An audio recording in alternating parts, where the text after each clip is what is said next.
যেনেকুৱা ধৰণৰ গৰম পৰিছে সমগ্ৰ ৰাজ্যবাসী চিন্তাত পৰিছে যে জেঠৰ আৰম্ভণিতেই যি ধৰণে জ্বলিছে আৰু গৰমৰ যিটো প্ৰকোপ তাক লৈ চিন্তাত পৰিছে বিশেষকৈ অভিভাৱকসকল কাৰণ ছাত্ৰ-ছাত্ৰীসকলৰ বাবে এই গৰমৰ বাবে আৰু আটাইতকৈ ডাঙৰ কথা যে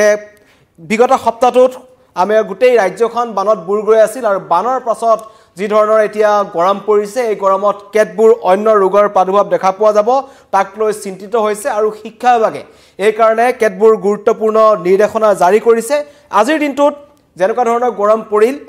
তাত পাঠদান চলি থাকোতেই ৰাজ্যৰ কেইবাখনো স্কুলত কেইবাখনো বিদ্যালয়ত ছাত্ৰ-ছাত্ৰীসকল ঢলি পৰাৰ খবৰ আহিছে তামুলপুৰ উচ্চতৰ মাধ্যমিক বিদ্যালয়ত এগৰাকী ছাত্ৰী ঢলি পৰিছে পাঠদান চলি আছিল উৎকট গৰম সহ্য কৰিব পৰা নাছিল ছাত্ৰীগৰাকীয়ে কেইবাগৰাকীও ছাত্ৰী অসুস্থ হৈ পৰে দ্বিতীয়তে লতিকা বালিকা এমই স্কুলতো দুগৰাকী ছাত্ৰী ঢলি পৰিল তামুলপুৰ প্ৰাথমিক চিকিৎসালয়ত তেওঁলোকক ভৰ্তি কৰা হৈছে জুৰহাটৰ পৰা অনুৰূপ ঘটনা আহিল কেইবাটাও স্থানৰ পৰা কেইটামান ঘটনা আপোনালোকক জনাইছো কিন্তু এই গৰমত কণ ছাত্ৰ-ছাত্ৰীসকলে সহ্য কৰিব পৰা নাই অত্যন্ত গৰম আৰু এই বতৰ বিজ্ঞান কেন্দ্ৰৰ ফালৰ পৰা এটা আগজাননী আহিছে যে এই সপ্তাহটোত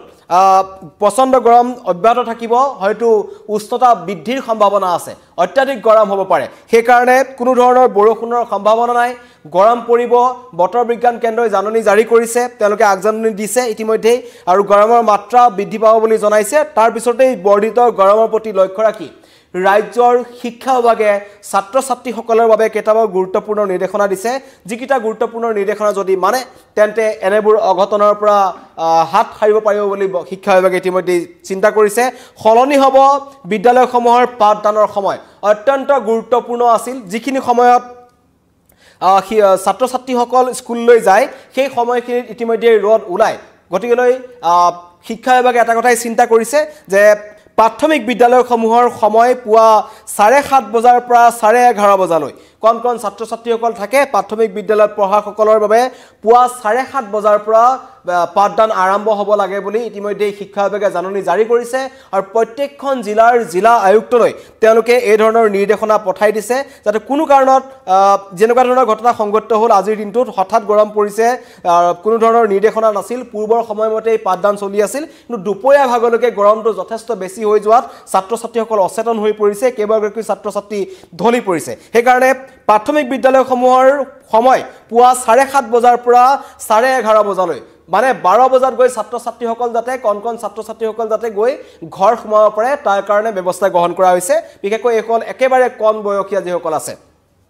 মাধ্যমিক বিদ্যালয়ৰ সময় পুৱা 7:30 বজাৰ পৰা 12 বজালৈ কৰিছে এমই স্কুলৰ যোনখিনি থাকিব তেওঁলোকে 7:30 বজাৰ পৰা তেওঁলোকৰ ক্লাছ আৰম্ভ হ'ব 12 বজাত তেওঁলোকৰ বিদ্যালয় বন্ধ হ'ব ঠিক একেদৰে উচ্চ আৰু উচ্চতৰ মাধ্যমিকৰ সীমাটো 7:30 বজাৰ পৰা 12:30 বজালৈ দিছে মানে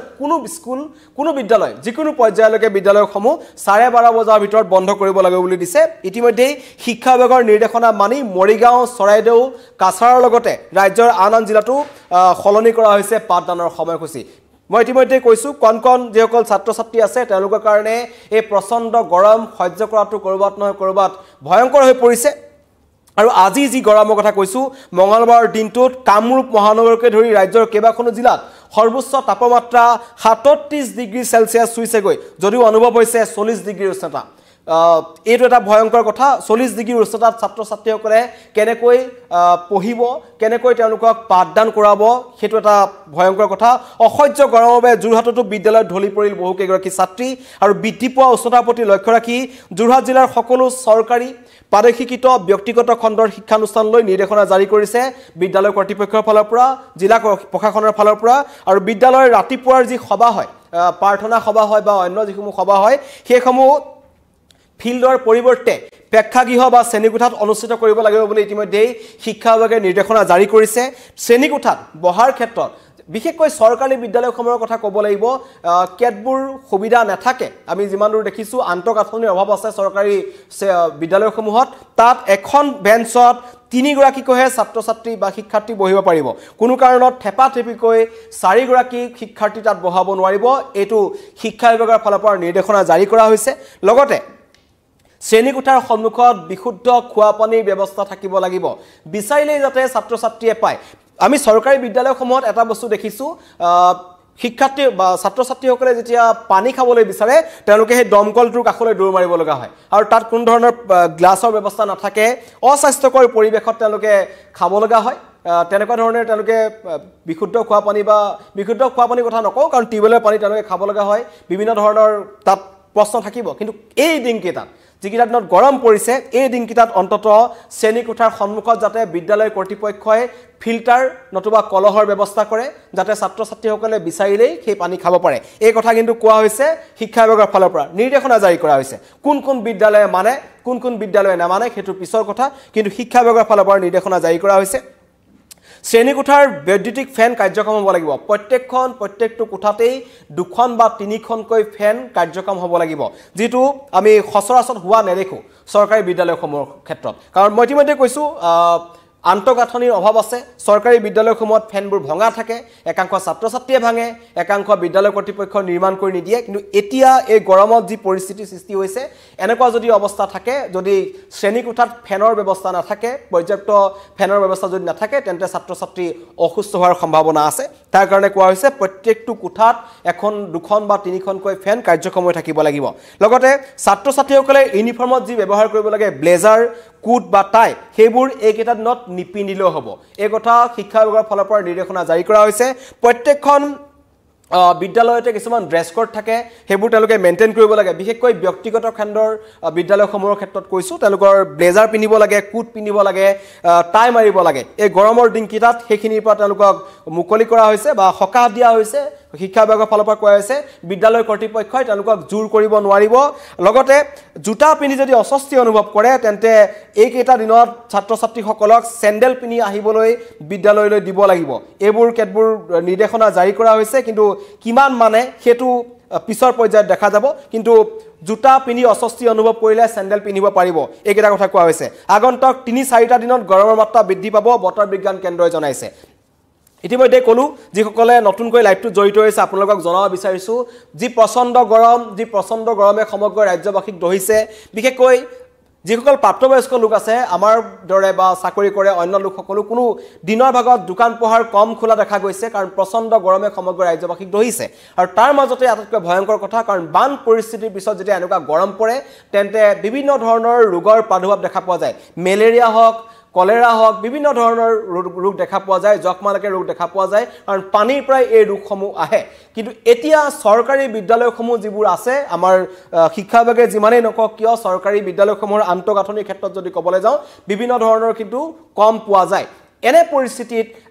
কোনোবা ছাত্ৰ ছাত্ৰীয়ে যদি বিদ্যালয়লৈ গৈ এই প্ৰচণ্ড গৰমৰ মাজত অস্বাস্থ্যকৰ পৰিৱেশৰ মাজত যদি তেওঁলোকে মধ্যাহ্ন ভোজন খাইছে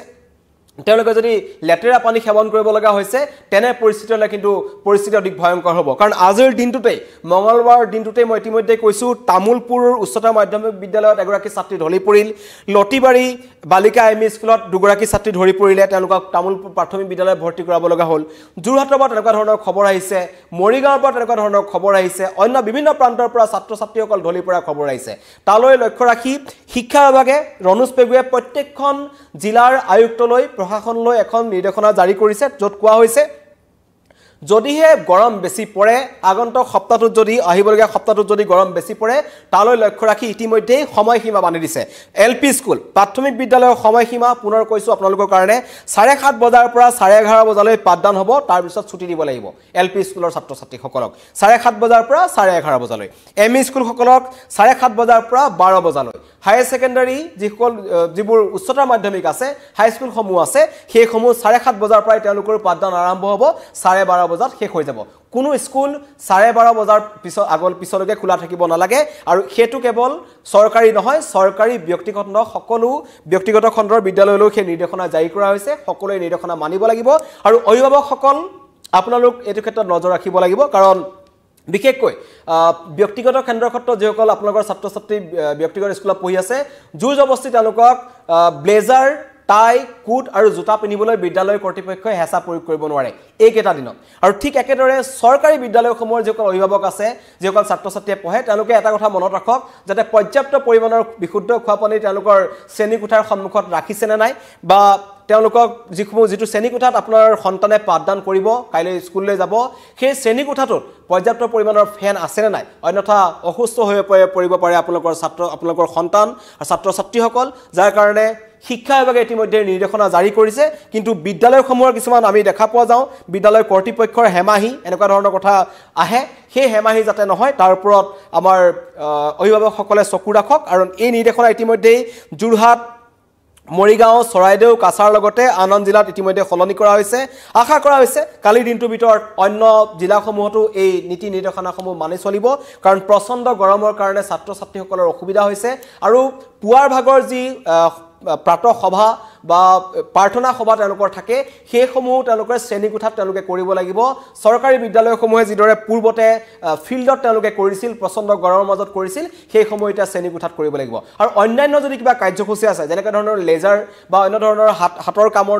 ধৰণৰ বিভিন্ন ধৰণৰ কাৰ্যসূচী থাকিব পাৰে সেই কাৰ্যসূচীসমূহ কিন্তু এইকেইটা দিনত বন্ধ ৰাখিব লাগিব তেওঁলোকক কোনো কাৰণত ছাত্ৰ ছাত্ৰীসকলক বাহিৰলৈ পঠাব নোৱাৰি তেওঁলোকক বাহিৰত পাঠদানৰ পৰা বিৰত ৰখা হৈছে শ্ৰেণীকোঠাৰ ভিতৰতেই পৰ্যাপ্ত সুবিধাৰ মাজত তেওঁলোকক পাঠদান কৰিব লাগিব বিদ্যালয় কৰ্তৃপক্ষই পানীৰ ব্যৱস্থা কৰিব লাগিব মধ্যাহ্ন ভোজনৰ সময়ত বিশুদ্ধ পানীৰ ব্যৱস্থা কৰি দিব লাগিব শ্ৰেণীকোঠাত ফেন থাকিব লাগিব ব্যক্তিগত খণ্ডৰ বিদ্যালয়সমূহৰ ক্ষেত্ৰতো কোৱা হৈছে ড্ৰেছ কোড তেওঁলোকে যি মেইনটেইনৰ কথা কয় সেই ড্ৰেছ কোড মেইনটেইন নকৰিলে হ'ব তেওঁলোকে 3 দিন টাই নেমাৰিলে হ'ব 3 দিন তেওঁলোকে ব্লেজাৰ নিপিন্ধিলে হ'ব যদি অস্বস্তি অনুভৱ কৰে তেন্তে জোতা নিপিন্ধি চেণ্ডেল পিন্ধি তেওঁলোকে স্কুললৈ আহিব পাৰে গৰমৰ আপডেট জনালো উৎকট গৰমে সমগ্ৰ ৰাজ্যবাসীক দহি নিছে তাৰ মাজতেই কণ ছাত্ৰ ছাত্ৰীসকলক লৈ এতিয়া অস্বস্তিত পৰিছে অভিভাৱকসকল তেওঁলোকক কেনেকৈ বিদ্যালয়লৈ পঠায় কাৰণ পঢ়াৰ বোজা তাৰ মাজত গৰমৰ এই প্ৰচণ্ড ৰূপ আৰু বিশেষকৈ গ্ৰামাঞ্চলসমূহত গোটেই ৰাজ্য বানৰ কবলত পৰি আছিল এতিয়া কিছুমান চৰকাৰী বিদ্যালয় বানৰ কবলত পৰিছিল সেই বিদ্যালয়সমূহ চাফ চিকুণ কৰা হৈছে নে নাই তাৰ প্ৰতিও নজৰ ৰাখক যদিহে নাই কৰা আপোনাৰ অঞ্চলৰ বিদ্যালয় চৰকাৰী বিদ্যালয় বা ব্যক্তিগত খণ্ডৰ বিদ্যালয়সমূহত তেনেকৈ যদি পাঠদান কৰিছে তেন্তে আপোনালোকে জিলা উপায়ুক্তৰ ওচৰত আপোনালোকে কমপ্লেইন দিব পাৰিব আপোনালোকৰ তাত যিখিনি অসুবিধা আছে সেইখিনিও আপোনালোকে